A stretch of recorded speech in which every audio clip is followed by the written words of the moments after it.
Hi love, sabi niya, ma'am patulong po yung akin almost 3 years na po akong stuck sa stage 8 KYC verification. So, stage 8. Ibig sabihin, nag-green na ba yan, loves? Ayan. Pag nag-green yan, ito na lang ang inaantay mo. Kailan ba yung, kailan maa-unlock yung nalock mo na PyCoins? Or may nalock ka ba na PyCoins? Ganon.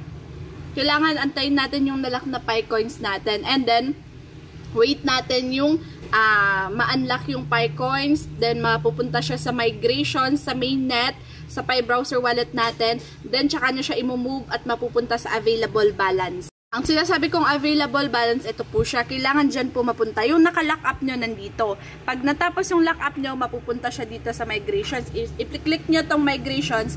Pag merong pwedeng ma-move dyan na PyCoins, i-move nyo, papasok po siya dito sa available balance. Pag nasa available balance, pwede nyo na po siyang i-click yung pay or transfer sa ibang OKX wallet, like OKX wallet, sa ibang exchanges na nakalist si PyCoins. Tapos, pwede nyo po siyang i-sell para maging pera na po siya.